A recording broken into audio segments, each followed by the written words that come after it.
Et bonsoir à tous, comment ça va? Coucou Nico, coucou Katsu, j'espère que vous allez bien.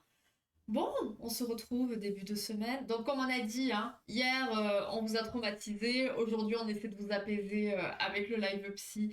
Et bonsoir Guide Suprême et Roxy Freud, j'espère que ça va. Bon, dernier live, notion de psy, on va dire ça comme ça. Et donc, comme je vous disais, on va se retrouver avec des pathologies imprononçables. Donc, ça va être mon petit cours de d'orthophonie, oui. Et puis voilà, hein, on va voir comment on s'en sort. Donc, dernier live et à la fin, je vous ferai le petit sondage. Sachant que là, va falloir essayer de départager tout ça. Parce que sur Discord, il y a une préférence, mais sur Insta, vous êtes ex aequo. Il y avait une préférence, mais dans l'autre sens aussi. Bref, on ne sait pas trop de quoi on va parler la semaine prochaine. Donc voilà. Essayez de vous démarquer ce soir et de pas tous mettre la même chose. Qu'on sache de quoi on parle la semaine prochaine.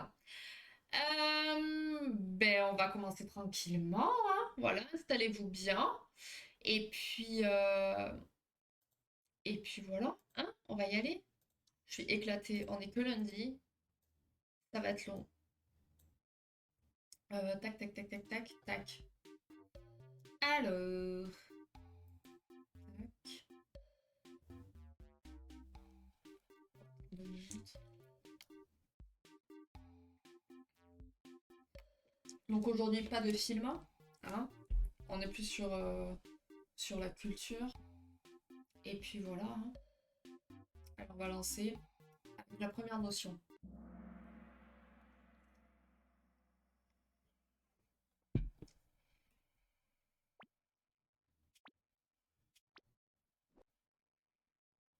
Alors, la kleptomanie est un trouble de quel type? Somatique, mémoire, contrôle des impulsions ou de l'humeur?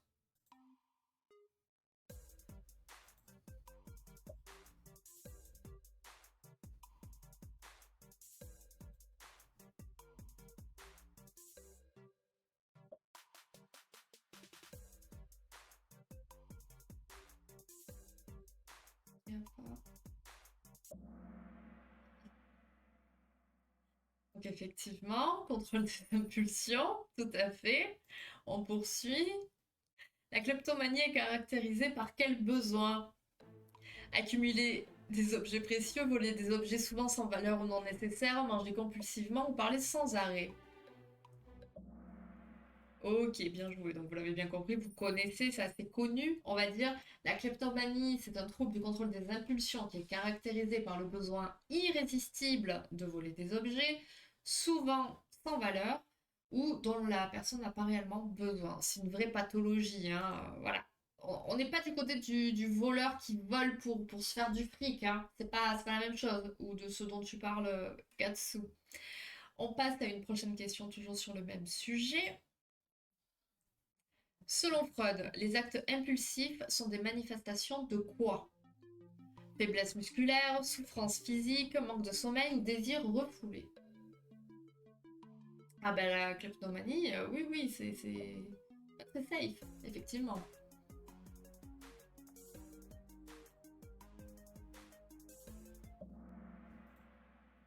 Ok, ok. On est pas mal du tout. On est très bien même. Bon. Donc, selon Freud, les actes impulsifs, donc tels que le vol ici, ils peuvent être considérés comme des manifestations de désirs refoulés ou de pulsions inconscientes. Donc le vol dans la kleptomanie, ça peut symboliser un moyen de satisfaire ces désirs ou pulsions qui sont réprimés dans la vie consciente. Donc dans cette optique, la kleptomanie, elle peut être analysée comme une tentative de résoudre un conflit psychique interne. Et le vol compulsif, il peut représenter un acte de transgression qui permet à la personne de satisfaire temporairement des pulsions refoulées ou d'affirmer un sentiment de contrôle et de puissance. Des événements traumatiques, des expériences précoces de privation ou de perte, des conflits relationnels non résolus ou des troubles de l'attachement peuvent jouer un rôle dans le développement de la kleptomanie. Comment ça, j'ai pas d'exemple. Euh, Ouais, là, comme ça. Non, c'est vraiment une pathologie. Bon, il doit bien y avoir certainement un film français qui parle de ça. On n'a pas Ziglo pour nous le dire. C'est dommage. On passe à la dernière question sur ce sujet. Le vol compulsif peut être une défense inconsciente contre quoi? Manque de socialisation, sentiment d'insécurité, hypersensibilité au bruit ou fatigue chronique.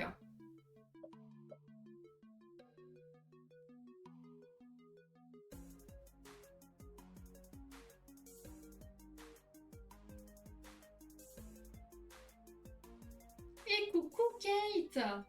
Ben, bonne douche, ravie de faire un petit podcast en live de ta douche, ça me fait plaisir.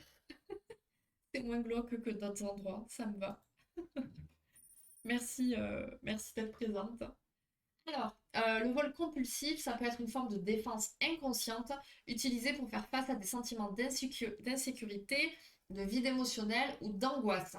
Le vol, il peut agir comme un mécanisme de compensation, procurant une gratification immédiate ou un soulagement temporaire de la tension interne.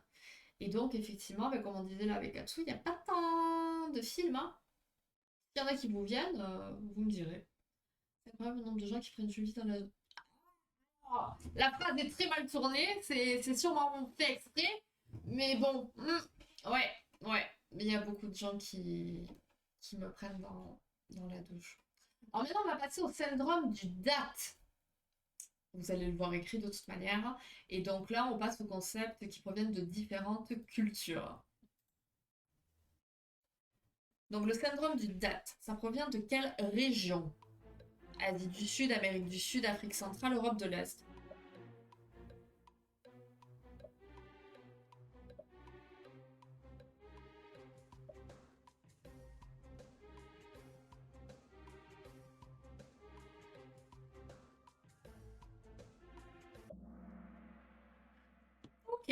Ok, ok, pas mal.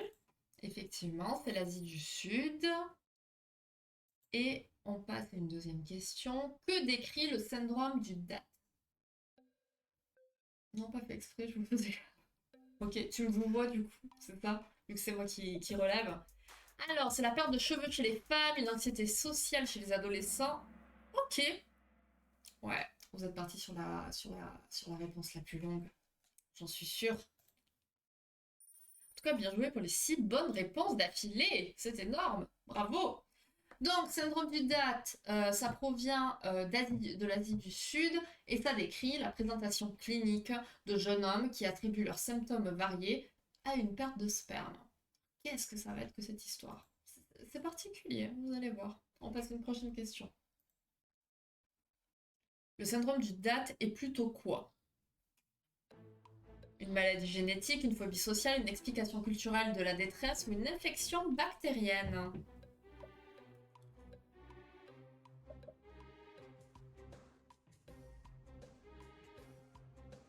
Quoi? Ah, quoi? Ouais, je crois avoir compris. D'accord. Ok. Ok. Là, on a un classement qui a complètement bougé. Bien joué.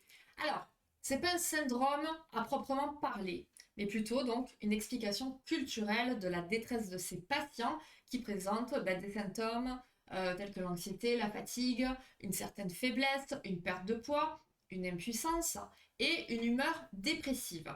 La caractéristique principale, c'est l'anxiété et la détresse d'avoir perdu du date, vous avez compris ce que c'était, en l'absence de tout dysfonctionnement physiologique identifiable.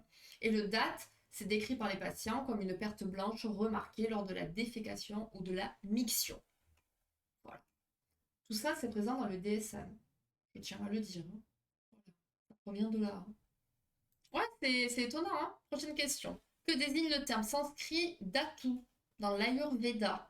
Une posture de yoga, une plante médicinale, un des 7 fluides essentiels du corps ou un chakra d'énergie?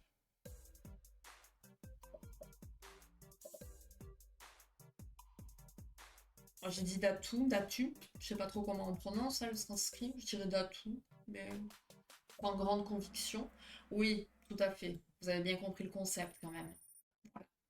Donc, les idées qui concernent cette substance trouvent leur origine dans le terme sanskrit Datu, qui veut dire sperme, et qui désigne dans l'Ayurveda l'un des 7 fluides essentiels du corps, dont l'équilibre est indispensable au maintien de la santé. Donc forcément, si on en manque, ça déséquilibre, donc on n'est pas forcément bien. C'est une substance précieuse qui est associée à la vitalité, la force, la santé. Et ces patients-là, ils ont une préoccupation excessive quant à l'idée de perdre du sperme. Il a donc été observé une disposition culturelle à expliquer des problèmes de santé et des symptômes en faisant référence au syndrome du Dot. Il y a eu des recherches dans le cadre des lieux de soins et qui ont donné des estimations diverses de la prévalence du syndrome. Et on en a quand même compté 64% des hommes qui consultent dans des cliniques psychiatriques en Inde pour des plaintes sexuelles et 30% des hommes consultant en médecine générale au Pakistan. Donc ça fait quand même beaucoup de personnes, mine de. Les corps de besoin de défendre le échange de... Oui, oui, oui, j'ai compris. J'ai compris. Ok. Donc voilà pour celui-ci. Donc là, on était en Asie du Sud. Maintenant, on va partir ailleurs. Que signifie attaquer des nervios? On est bon, hein, niveau prononciation pour le moment. On va très vite décliner après. Alors, crise cardiaque, attaque de nerfs, perte de mémoire ou choc émotionnel.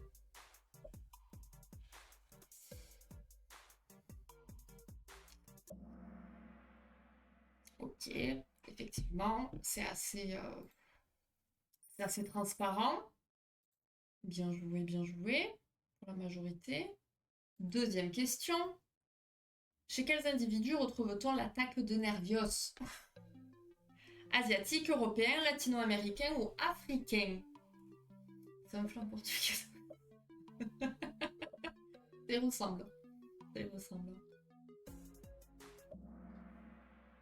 Ok, il y en a pour qui ça sonne plutôt africain. Ok, c'est plutôt étonnant. Mais ok, bien joué pour les 3 bonnes réponses d'affilée. Donc l'attaque de nervios ou attaque de nerfs, c'est un syndrome qu'on retrouve chez les individus d'origine latino-américaine. Et donc c'est caractérisé par des symptômes émotionnels intenses, avec de l'anxiété aiguë, de la colère, des cris et des hurlements incontrôlables, des crises de pleurs, des tremblements, de la chaleur dans le thorax qui va monter à la tête et une agressivité verbale et physique.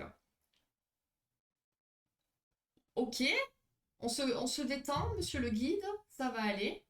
T'as qu'à le faire sur l'ordinateur, hein. Peut-être que ça marcherait mieux. Hein. Voilà, le nom, Nico. Ne t'énerve pas, Nico, ça va, t'as des bons résultats. Une dernière question sur le sujet. Les attaques de nervios, ça me l'a corrigé, surviennent souvent à la suite de quoi? Un accident de voiture, un événement stressant familial, une dispute au travail ou un problème financier. Exactement. On appelle ça peut-être parfois le déni. Ok, bien joué. Effectivement, ça va se présenter souvent comme le résultat direct d'un événement stressant concernant la famille, donc un décès par exemple. Et chez une minorité d'individus, aucun événement social particulier ne déclenche l'attaque. Donc comme pourrait le dire Katsu, voilà, c'est des connards tout simplement. Pardon, c'est pas bien. Et cependant, leur tendance à perdre le contrôle résulte d'une accumulation d'expériences de souffrance. Voilà. Merci Yaku pour ton lurk. Des bisous. On passe à un nouveau. Et c'est là où la prononciation va commencer à être compliquée. Que signifie attaque de Kial? Kial cap. Crise de colère, crise de panique, attaque de vent ou perte d'équilibre. Et bien là, franchement, si vous la trouvez, bien joué.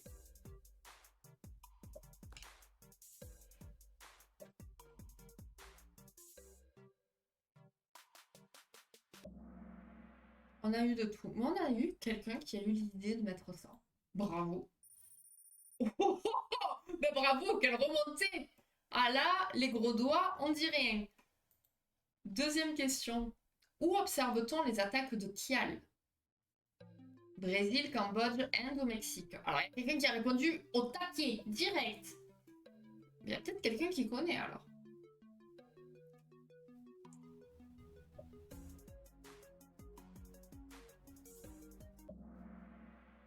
Ok, ok. Pas mal. Ok.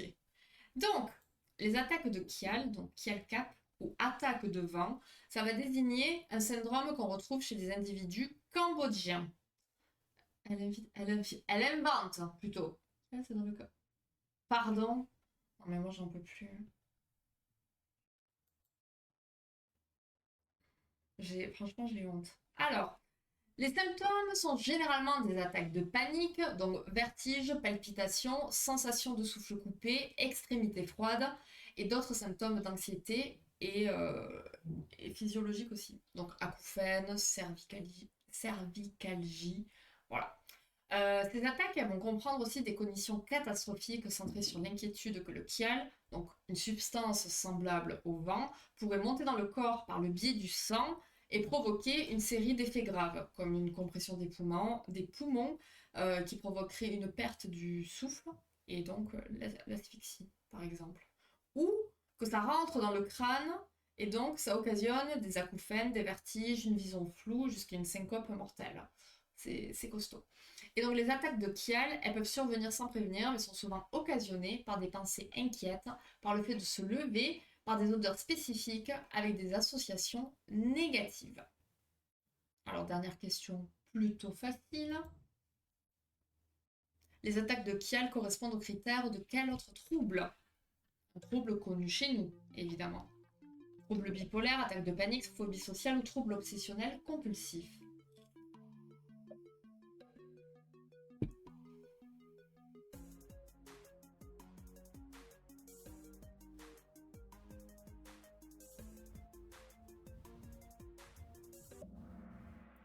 Ok, tout à fait.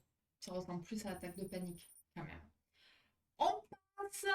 Facile, facile, nous insulte. Pardon, pardon, pardon. Mais ça va, on est pas mal.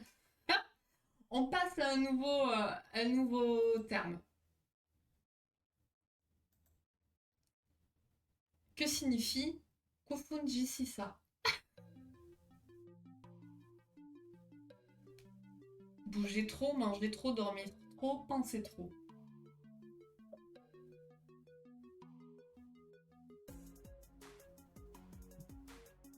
Après, c'est. Ah non, le dernier, il est en DAX à prononcer. Oh. Ok, on est pas mal. On a trois questions. Ok, on va faire les trois questions en fait d'affilée. Deuxième question. Où retrouve-t-on le syndrome Kufunjisisa? Égypte, Afrique du Sud, Zimbabwe, Nigeria. Coucou Ramzi, comment ça va?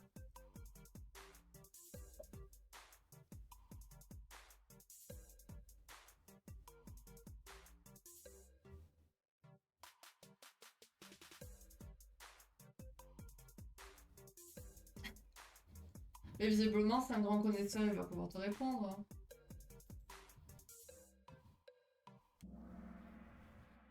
Ok.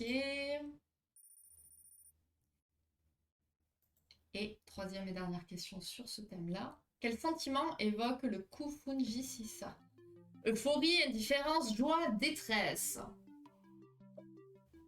Donc on est sur un symptôme de penser trop.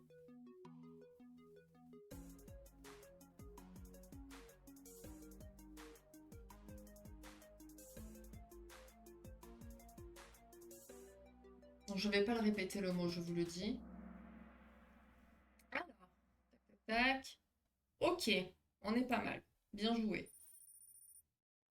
Alors, ce terme-là, donc penser trop en Shona, donc au Zimbabwe, ça évoque un sentiment de détresse. Il va être considéré comme la cause d'anxiété, de dépression et de problèmes somatiques. Par exemple, mon cœur est douloureux parce que je pense trop. Euh, ouais, ça rappelle vraiment tout ce qui est somatique, hein. Bon, on en a déjà parlé plein de fois. Ça va indiquer des difficultés interpersonnelles et sociales, conflits conjugaux, manque d'argent pour subvenir aux besoins de ses enfants. J'ai plus de difficultés à parler français qu'à prononcer tous ces noms de tous les pays de la Terre. Donc, le Kufunji Sisa implique de ruminer des pensées dérangeantes, généralement des soucis. Et donc, dans plusieurs cultures, penser trop, ça endommagerait le cerveau et le corps et occasionnerait des symptômes tels que des céphalées et étourdissements. J'ai envie de dire, il y en a beaucoup par ici qui sont mal barrés. Après, c'est pas un secret non plus, on sait très bien que les pensées, l'anxiété, tout ça, ça agit physiquement sur nous, hein. Donc bon, rien de nouveau jusqu'à présent. Hum, alors, on continue avec l'avant-dernière notion. Que signifie maladie Moon? Maladie génétique, maladie infectieuse, maladie auto-immune ou maladie causée par les humains?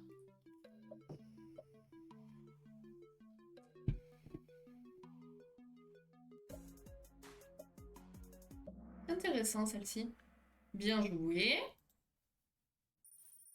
Et deuxième question. Dans quelle communauté trouve-t-on l'explication culturelle maladie Moon? Les gens peuvent trop penser, ils risquent rien. Oui, non, ça c'est sûr. Eux, ça devrait aller. Donc c'est au Brésil, les Haïtiens, les Russes ou les Japonais? On fait un petit peu le tour du globe, hein. Un peu. Bien joué. À l'unique personne qui l'a trouvé. Il a dû le voir dans le Kama Sutra aussi. Alors, maladie Moon, ça signifie maladie causée par les humains ou maladie envoyée. C'est une explication culturelle dans les communautés haïtiennes pour divers troubles médicaux et psychiatriques. La jalousie et le désir de nuire, ça amènerait des personnes à faire du mal à leurs ennemis en leur renvoyant des maladies telles que la psychose, la dépression, des revers sociaux ou scolaires, ou l'incapacité d'effectuer des activités du quotidien. Ça fait penser un peu au vaudou. Enfin, moi, ça me fait penser un petit peu à ça. Je sais pas vous. Il va être supposé que la maladie peut être causée par l'envie et la haine des autres, qui sont suscitées par la prospérité économique de la victime. Le profit d'une personne est supposé produire une perte chez une autre personne. La réussite visible rend donc vulnérable aux attaques. Voilà, plus tu réussis, plus tu crées de la jalousie et plus on t'attaque, quoi. Voilà, c'est le monde dans lequel nous vivons. Le début brutal de nouveaux symptômes ou un changement brutal du comportement font naître des suspicions d'une attaque spirituelle. Ta ta ta ta. Ah, je la connais pas cette secte. Qu'est-ce que c'est? Et enfin, on passe au dernier syndrome, dernière notion. Sachant que je vous fais la question et on fait le classement à la fin parce qu'il y a tout le blabla direct. On n'a qu'une question. Que signifie ce mot-là en mandarin? Crise d'angoisse, perte de mémoire, trouble du sommeil, faiblesse du système nerveux. Vous voyez, je ne me risque pas.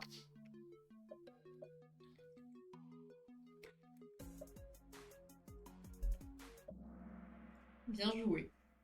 Alors, ça va signifier faiblesse du système nerveux en mandarin et c'est défini comme un syndrome composé de symptômes tels qu'une faiblesse, donc de la fatigue mentale par exemple, une problématique au niveau des émotions, être contrarié par exemple, une excitation, des douleurs nerveuses comme les céphalées et une problématique au niveau du sommeil comme les insomnies.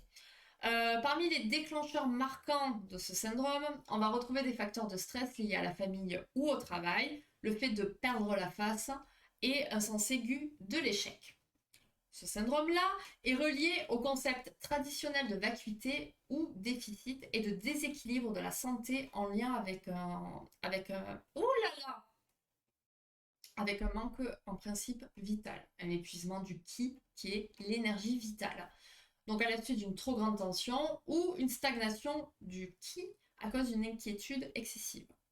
Selon l'interprétation traditionnelle, ce syndrome-là apparaît quand les canaux ou les méridiens se dérégulent à la suite de différents facteurs de stress social et interpersonnel, comme l'incapacité de modifier une situation chronique de frustration et de détresse.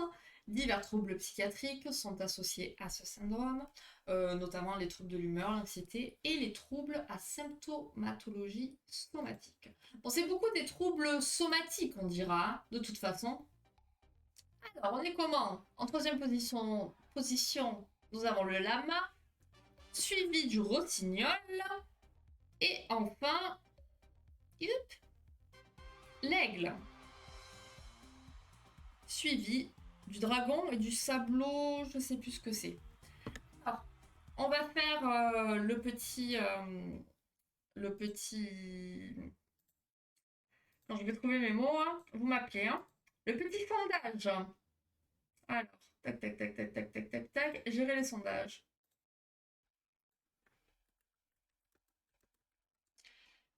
Alors, les manipulateurs, l'amour ou l'intelligence émotionnelle. Bon, ça me coupe le truc, mais bon, allez. Vous avez 2 minutes pour voter. 2 victoires d'affilée, bien joué. Vous avez été bon ce soir. Mais toi aussi, Nico, toi aussi. Ah, tu peux apprendre des trucs, mais tu la connais forcément puisque c'est une de ces branches qui avait attaqué Tokyo ou Gasa. D'accord, ok, je vois. Je vois, je vois.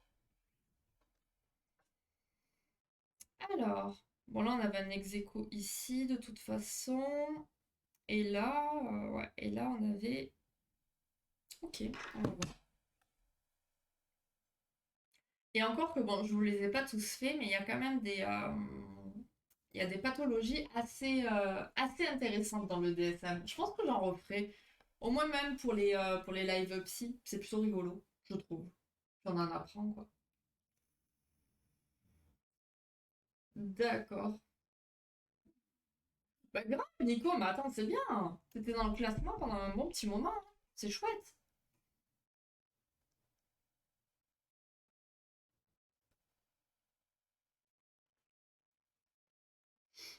Heureux, ma Kate. Vite, vote avant la fin. Est-ce que la douche était bonne? Est-ce que c'était agréable d'écouter un live psy sous la douche? Qu'est-ce que ça a fait d'écouter un live psy sous la douche d'ailleurs? Je me demande. Ah, donc là, on est vachement sur les manipulateurs. Vous êtes sérieux? Rien à voir avec ce qu'on a pu voir bah, sur Discord et sur Insta. C'est très intéressant, super. Et tu peux pas poser de questions. Et non. C'est un peu dommage, effectivement.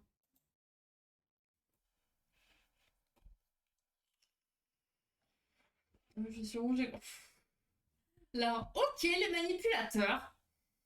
Ben écoutez, franchement, vu on avait du 3 sur Discord, du 3-3 sur Insta et là du 4, ben écoutez, c'est les manipulateurs qui vont gagner, hein. Alors, je vais regarder en même temps de quoi on va parler. Retirer ce message. Les douches chaudes à fond. Alors, les manipulateurs, ouais, on va. Ah ouais, ça va être bien. Ouh, ça va être long. Ça va être long. Il va y avoir du blabla. Mais ça va être grave intéressant. On va parler des pervers. Pourquoi je l'ai pas appelé les pervers? Ouais, parce qu'en fait, c'est les manipulateurs, mais de manière générale, on va parler de différents types de pervers. Ça va être chouette. J'avais fait un live sur les violences sexuelles, mais pas sur les violences conjugales, non. Mais on va y venir. Parce que là, du coup, je suis en train de... Enfin, pas encore d'ailleurs, mais je vais pas tarder. À préparer... Excusez-moi, j'ai des petits bugs. Je suis en train de préparer les postes de criminaux, psychocriminaux. Et du coup, bah, on va avoir ce type de sujet. On va avoir des sujets assez compliqués quand on va commencer à aborder la criminaux. Mais bon, je vous conseille au moment des sondages, justement, peut-être d'alterner. Voilà, on aura plusieurs. À mon avis, on va se retrouver avec plusieurs sujets en même temps qui vont être les jeux vidéo, la criminaux, les violences, enfin un petit peu tout ça. Je vais essayer d'intégrer du psy un peu plus large aussi en même temps. Mais voilà, peut-être un conseil, essayez de voter pour un coup l'un, un coup l'autre. Ça sera mieux. Tac, tac, tac, tac. On devrait être des hommes de ça. Ça m'étonne, j'ai eu une romance parlant de ça. Ah ouais? Non, mais c'est ultra intéressant, évidemment. Mais on parlera féminicide aussi. Sujet intéressant aussi. Je développe mon esprit critique quant au terme. Plus ça va, plus je deviens une vieille aigrie. Mais bon, hein, c'est pas grave, hein. Voilà, on aime bien ça. Mais voilà, ouais, on va parler de violence, de meurtre, de juridique aussi. Parce que si j'en mange, ben, vous en mangerez aussi. Il n'y a pas de raison que je sois la seule à en manger. Et ça me fait réviser aussi. Donc voilà, ça c'est les choses à venir, mais pas pour de suite. Donc du coup, semaine pro, on parlera des manipulateurs. C'est bien. Oui, c'est clair, Kate. Mais comme je le disais avec Kate, il y a différents niveaux. Moi c'est pas du tout ce que je lis, ça ne me plaît pas du tout. Mais je comprends ceux qui en lisent. Je comprends le côté psy, qui peut être intéressant. Mais ceux qui lisent des trucs ultra hard, je comprends pas. Je comprends pas. Mais après, voilà, il en faut pour tout le monde, hein. Mais tu parles de Plus jamais, du coup. Elle parle de Plus jamais, dont ils ont fait un film il y a un an ou deux, du coup. Un an. Un an. Et franchement, très très bien. Très bien joué d'ailleurs. Je sais pas si. Ah non, t'as pas vu le film encore, Kaita? Jamais plus, pardon. Pardon. Pardon. Ouais, Plus jamais, c'est autre chose. Ah non, je confonds avec l'autre. Mais bref. Euh... Tant mieux. Merci, Nico. Donc, semaine prochaine, mais les manipulateurs, ça va être assez intéressant. Mais comme d'habitude, j'ai envie de vous dire. Ah ouais? Tu devrais lire La femme de ménage. Tu verras. Dinguerie. Et tu verras que le 2, le 3 et le 4 ils sont incroyables. Sachant que le 3 tu peux le lire après le 4. Enfin voilà, c'est moi qui les ai mis comme ça. Mais bon, bref. Lis La femme de ménage. C'est excellent. Moi, je n'attends qu'une chose, c'est qu'ils sortent le film sur les plateformes. Faut pas le dire trop fort. Mais il sort pas. Je regarde tous les jours, ça m'agace. Enfin, peut-être demain. Ah ben oui, mais t'as raison. T'as raison, t'as raison. Bon, les amis, on va s'arrêter là. Je crois qu'on se retrouve jeudi. Je sais plus. Ah, tu fais des audiobooks aussi? Ça m'intéresse pas tout ça. J'ai envie d'avoir mon livre dans les mains, un vrai livre et de le lire. L'écouter, je pense que ça m'endormirait. Y a pas ça sur ce genre de relation de Ah ben si, totalement. Et ça a été un gros débat justement quand il y a eu toute la folie des Fifty Shades. Après, c'est comme tout. Tu peux avoir les kinks que tu veux en soi, mais il faut toujours que ce soit dans le respect et la sécurité. Voilà, et le consentement, évidemment. Mais bon, c'est tellement évident, mais pas pour tout le monde. Enfin bon. Mais du coup, ouais, il y en a qui vont se dire, en fait, c'est des fous furieux, ils vont se dire, ah ben en fait, c'est trop validé, alors que pas du tout. Parce qu'ils oublient justement les notions de sécurité, de consentement, de partage, de communication, enfin voilà. Ouais, Nico, merci, si tu le vois, tu me dis direct, instantanément. Parce que je fais que regarder sur tous mes sites et tout. Mais y a rien. Y a rien. Faut pas écouter une romance cucu parce que c'est hyper. Alors voilà. Alors, t'as le cucu qui est assez cringe, mais t'as le hardcore qui est aussi cringe d'une certaine façon. Tu vois, putain, j'ai un cheveu, je le vois là. Il m'énerve. L'odeur du vieux papier. Oui! Eh ben oui, non, pas pour tout le monde. Non, non, non. Donc voilà. Mais la femme de ménage, ça donne des bonnes idées. Voilà. Je ne dirai pas plus. Le rôle le rôle très protecteur.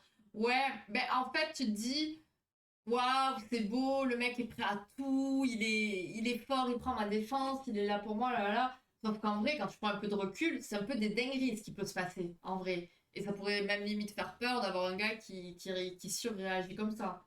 Mais honnêtement, dans Jamais plus, je me suis pas trompée cette fois-ci, n'ayant pas lu le livre, je peux parler du film, et le film, c'est très bien fait. Ça fout les boules, hein. Oh non, à coup! Putain, il pop pour dire ça, quoi. Il repop. Oh putain, non mais voilà, ça y est. J'avais faim et je vais arrêter de vous lire parce que comme ça, je garderai mon appétit. Oui, ben voilà, mais ça c'est bien, heureusement, effectivement. Même la dernière faut différentes affections, mais c'est vrai que j'ai envie que les personnes. Ah mais complètement. Tu sais, Enfin, et c'est ça la magie du roman aussi. C'est que ça te permet vraiment d'aller au plus profond du truc et de te dire putain, enfin, je m'attache à cette personne, j'ai envie qu'elle existe, j'aimerais discuter avec elle, enfin, c'est trop bien. Et tu te dis, enfin, ouais, t'as l'impression que c'est du réel. Et quand c'est comme ça, bah, c'est que le livre il est réussi parce que ça t'a fait vivre et ressentir quelque chose. Donc c'est trop bien. Euh, Oh là là, mon plat préféré, Kate. Trop bien. Tu penseras à moi. Une petite pensée pour moi. Pizza, pas mal aussi. Ouais, ouais. Mais là, du coup, j'ai hâte de finir mon pavé. Parce que voilà, il me reste ça à lire. Bon, sachant que genre, il y a pas tout ça, mais Attendez, attendez, j'arrive. Ouais, tout ça, c'est des notes. Tout ça, c'est des notes. On voit pas trop. Mais bon, voilà, en gros. Je l'ai bientôt fini. Ça commence à être long. Et je me tâte à acheter du coup d'autres romans, mais je sais pas, je vais voir. Parce que du coup, je me suis commandé L'intelligence érotique, qui sera fortement intéressante certainement pour de nouveaux posts et lives. Donc, je sais pas, je me tâte. On verra.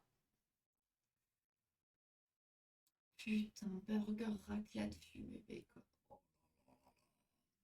Je lis Transmania actuellement. Le chou, incroyable. Je suis le seul à lire les notes. Non, je pense pas. Si elles sont là, c'est pour une certaine raison, je pense. Mais moi, ça me gave. Parce qu'en fait, pour lire les notes, il faudra à chaque fois s'y référer et ça me gave. Donc, non. Non, non, non, non, non, non. Non, je préfère quand il y a les notes en bas de page. Il y en a certaines, là. Ils les mettent sous forme d'astérix, mais voilà. Bon, bref, les amis, j'ai la dalle. On t'a vu baver? Baver? Baver? Ah, baver de la bouffe. Oui. Bon, du coup, j'ai faim, donc j'y vais. On se retrouve jeudi soir sur House Flipper. On se fait une fin de semaine House Flipper, clairement. Donc jeudi, vendredi, samedi. Voilà. On va voir si ça me dégoûte ou pas, ou si j'ai envie de continuer à y jouer la semaine d'après. On verra. Merci pour votre participation. Je ne sais plus parler, je suis éclatée. Je vous fais des bisous. Et puis voilà. Hein, voilà, on va finir avec cette magnifique chanson. N'importe quoi. Voilà, voilà. On voit un peu les tréfonds de ma playlist. Des bisous, bonne soirée et à jeudi, 17h20, 17h30. Des bisous, ciao ciao.